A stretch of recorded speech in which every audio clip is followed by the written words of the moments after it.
In my first video about scary thoughts in the postpartum period, I explain what they are, where they come from, and what to do if you experience them, like talking to someone you trust, and seek professional help if your scary thoughts are causing too much distress. In this second part, I'm sharing with you some practical strategies you can use in your day-to-day life to feel better when you're having scary thoughts.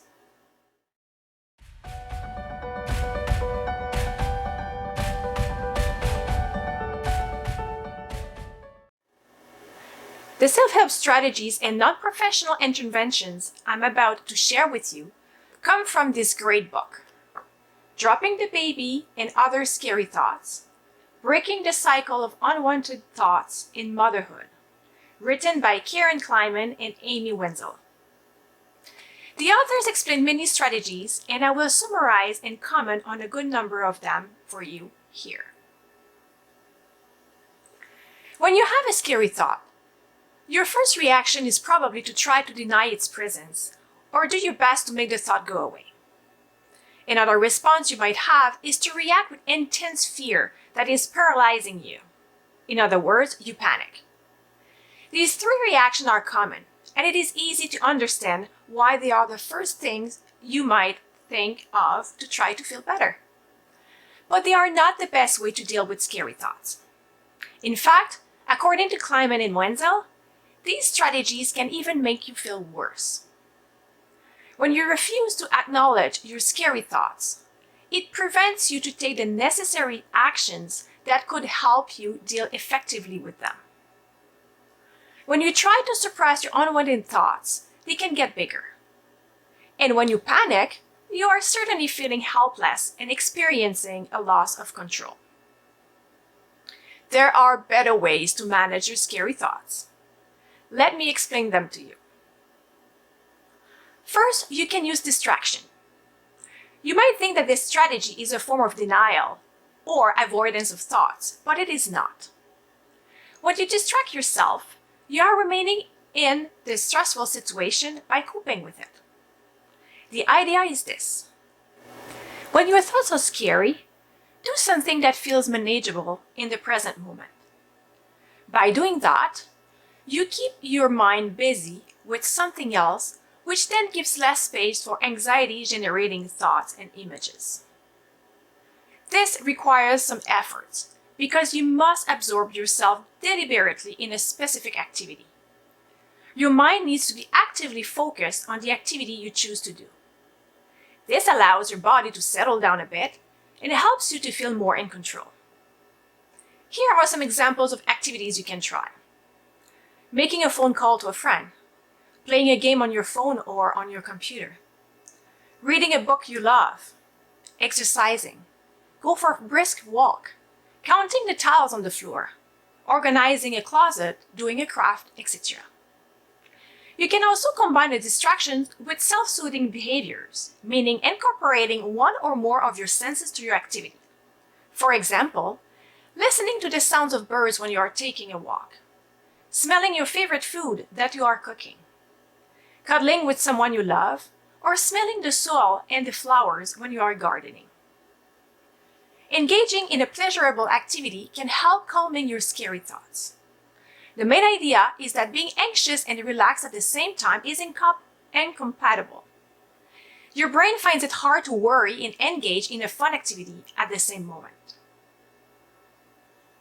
A second strategy is to do controlled breathing, sometimes called belly breathing, relaxation, or mindful exercises. The authors suggest setting aside anywhere from 10 to 20 minutes a day for these exercises. With practice on a regular basis, controlled breathing can help you restore a feeling of composure. Or you can try the technique called progressive muscle relaxation.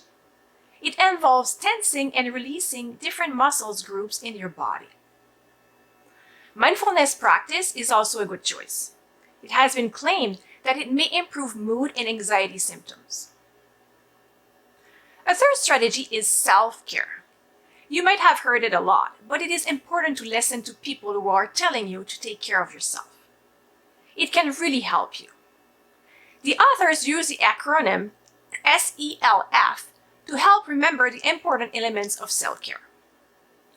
S is for sleep. It is essential that you can get a good night of sleep. I know it might seem impossible with a baby who is waking up more than once during the night. But you need to find ways to make it work, because a lack of sleep makes anxiety worse. Ask for help. Your partner can help with one feeding or more during the night.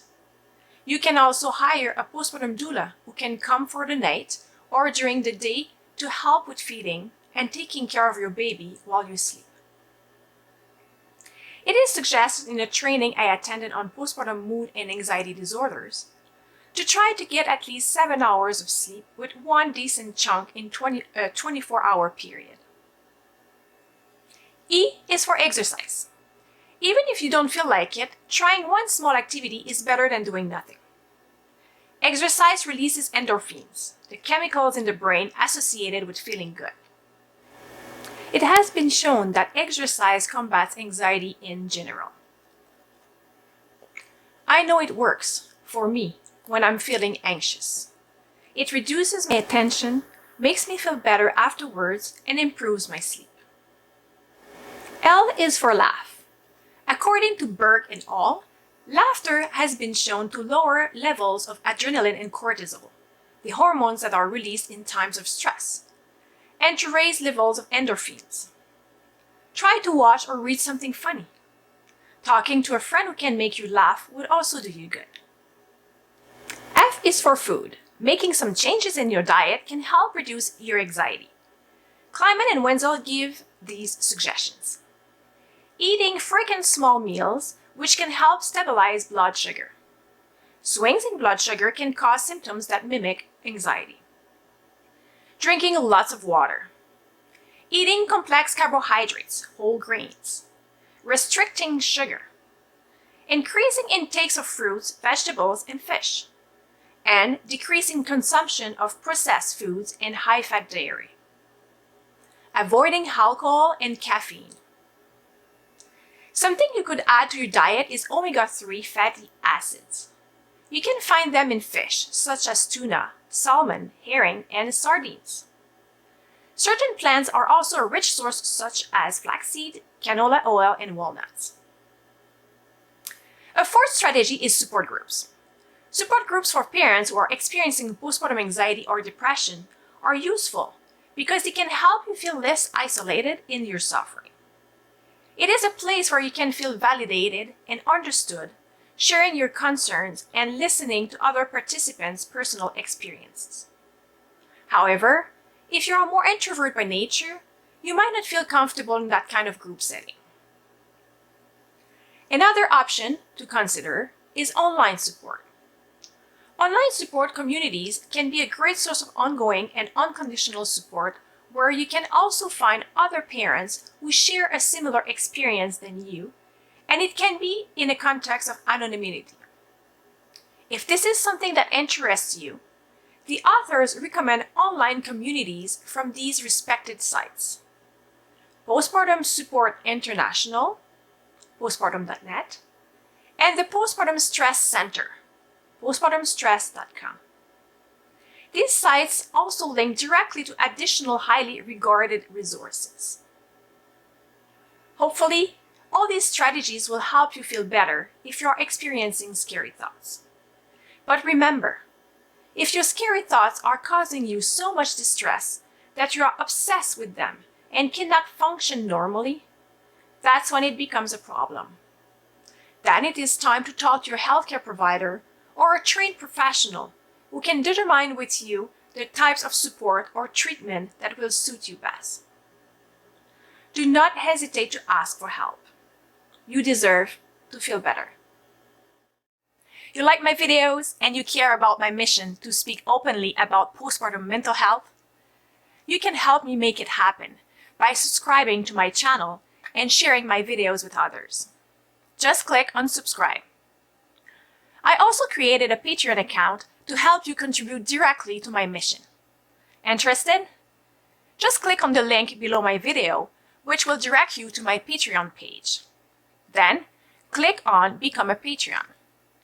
Thanks to you, I can continue to invest time and energy to produce and then present you quality videos on a regular basis. Do not forget to take a look at the benefits you can get in exchange. I thank you for your interest in my channel, and I am already grateful to you for taking the time to look at its content and share it.